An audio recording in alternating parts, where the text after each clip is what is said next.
if you're not in as good a shape as you were 5 years ago, most likely the inputs have changed. Now, yes, maybe you're older, and as you get older, it's harder, and metabolism and hormones and all that. Yes, absolutely. But if the inputs have changed, that's definitely going to affect it.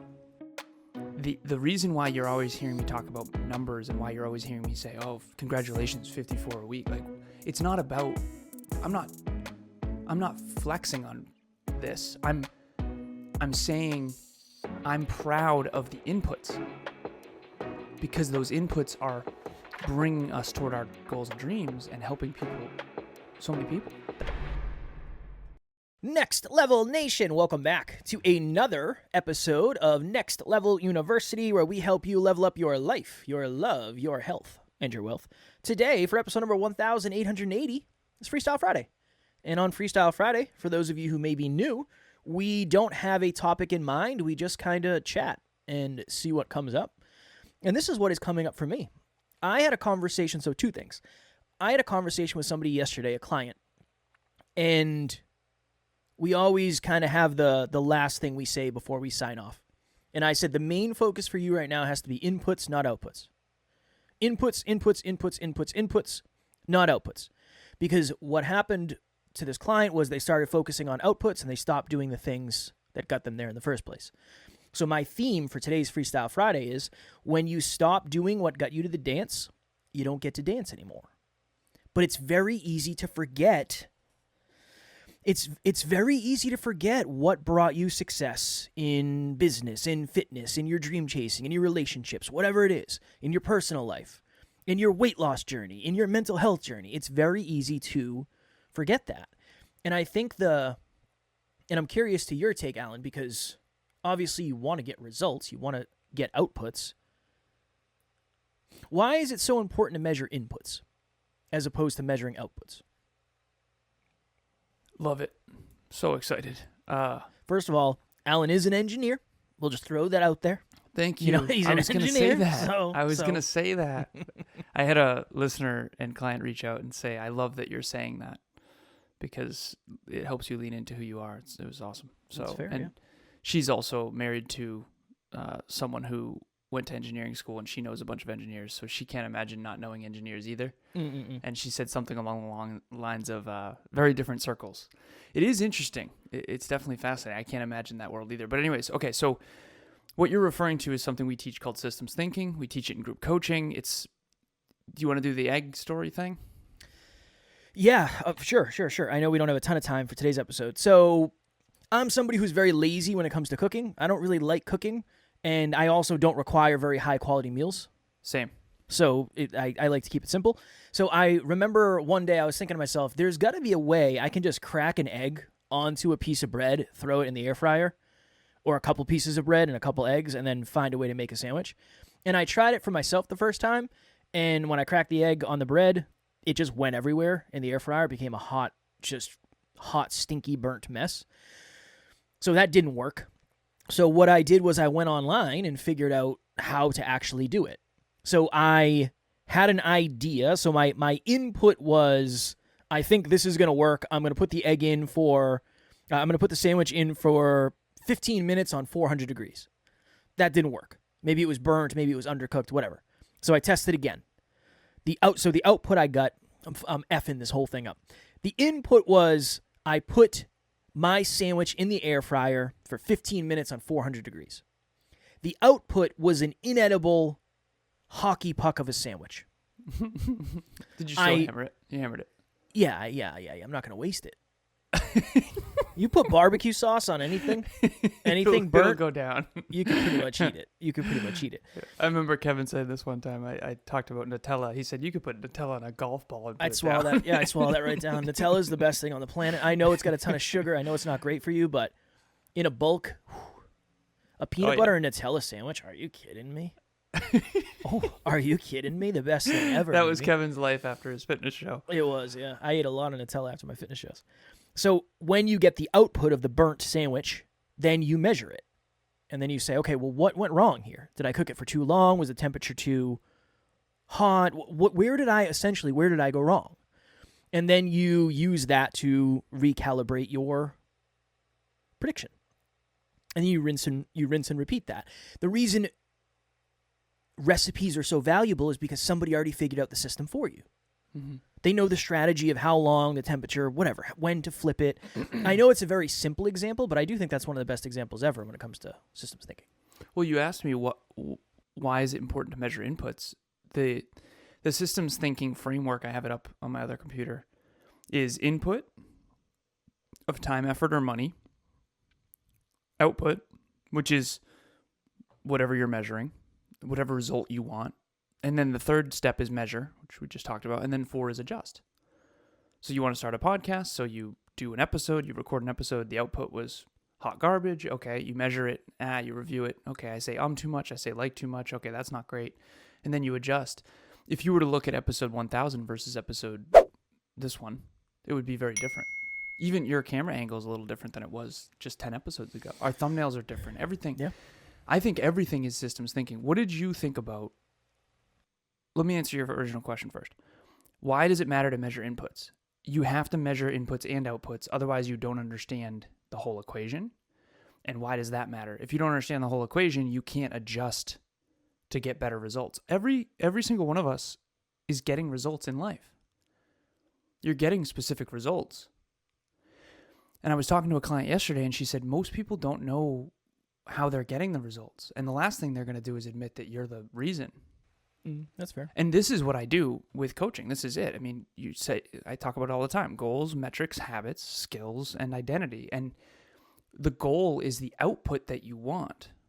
The inputs are the metrics that you measure and the habits that you do daily.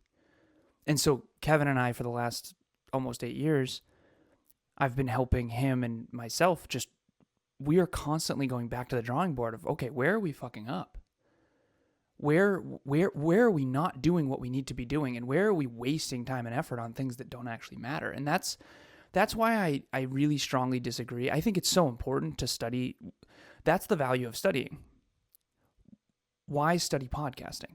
Why study the industry? Why study social media? Why study these things? Because it helps you readjust what you're doing and try new things so that you can try to get better results. And you got to measure the outputs. Those are the metrics. So if you notice your tracker, you have 7 or 8 metrics, and the output is what you're measuring. The input is the habits. And so when you adjust the habits, the metrics change. The problem is the time in between. Yeah. Because Kev can immediately start foam rolling tomorrow, but you're not going to see any benefit to that for weeks. As a matter of fact, it took me 8 months of foam rolling to really start feeling flexible. I think I'm just starting to feel some micro benefit of mobility. Isn't that so alarming? Dude, I'm convinced that is why we struggle as human beings. Well, I'm convinced. I've been saying the quote, from day to day progress is invisible, from year to year progress is impossible to miss. But it's not just positive progress, it's negative progress too. I know. Or lack of progress. That's the thing that makes it really challenging is, yeah, you do 4 hours of doom scrolling on your phone today. Nothing's going to happen. It doesn't really, you might feel different, but you're also going to feel different if you send 4 emails to potential clients. You're going to feel different for the day. Nothing happened, though. The potential of something happened, or the lack of potential of something happened. But yeah, it's really, really weird. I actually was thinking about this today. I want to add another metric to my PPT. I'll talk to you before I do it.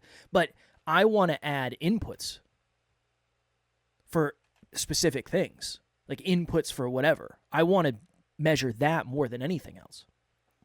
One of the reasons, so I mentioned yesterday, I actually was inaccurate. It's 54 is my average. So my average over the last 5 weeks is 54. I bulk all of I call it a G3 target. We're going to teach it tonight on the meetup, but it's a genius zone. It's what are the top 3 priorities for your life right now? Mine is podcasting, training, and coaching.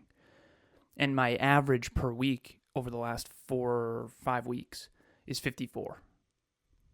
Podcasts, trainings, and coaching sessions. And 54 is really hard. That's why my voice is a little hoarse. I've been kind of redlining it. Oh, yeah. And the reason I'm redlining it too, by the way, and we don't talk about this enough, I don't think, is that when you redline it long enough, assuming you can sustain it and not, assuming you don't have suicidal ideation, assuming you have strong mental health, assuming you're at least somewhat fulfilled, and assuming that your physical health is reasonable, you can keep redlining it and your mind, body, heart, and soul will adapt to that new level.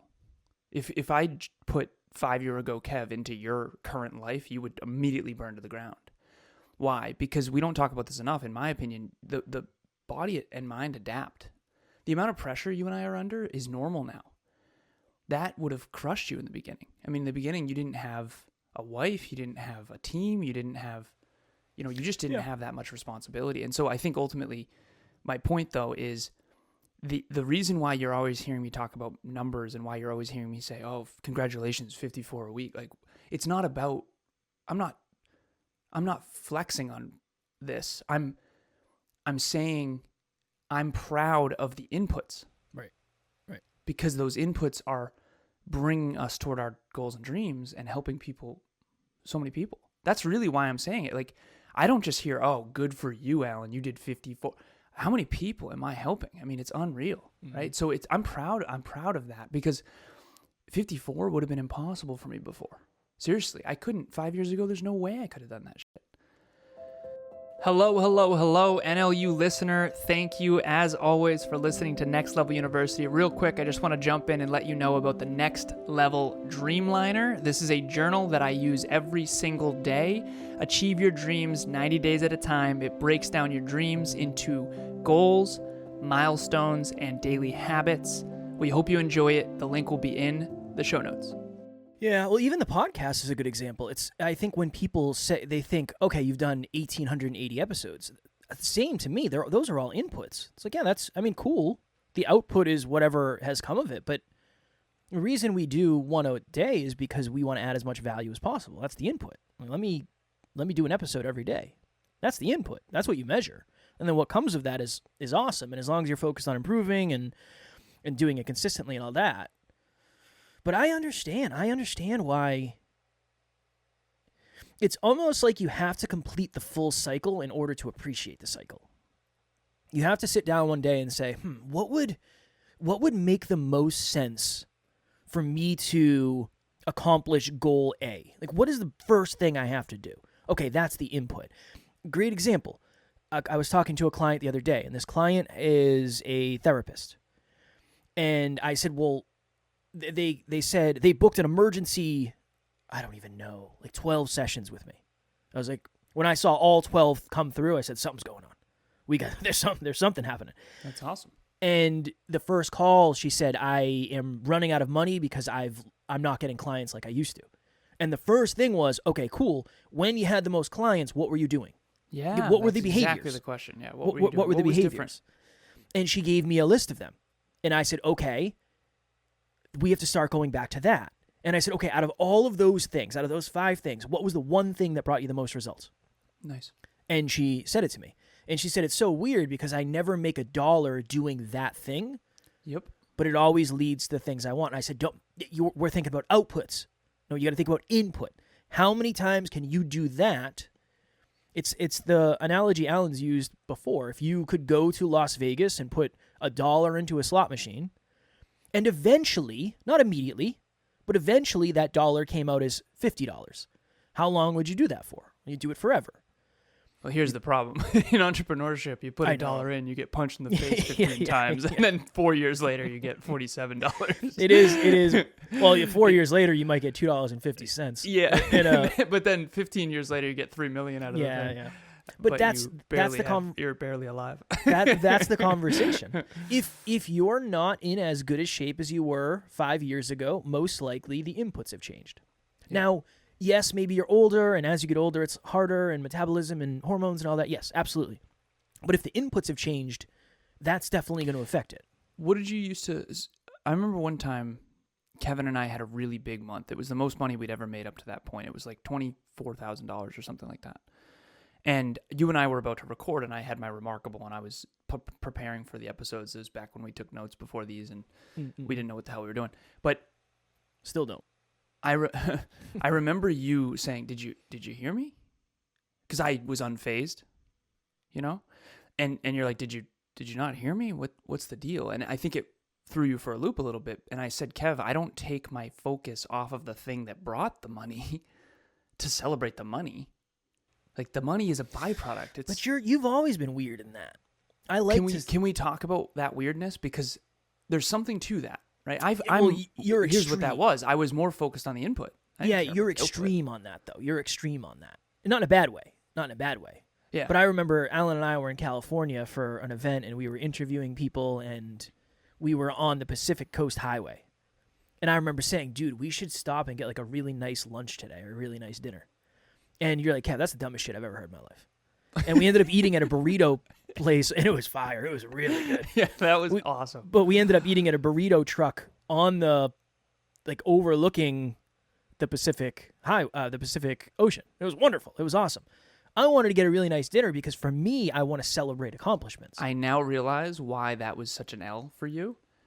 And one of my clients said this: we have to experience it for it to land.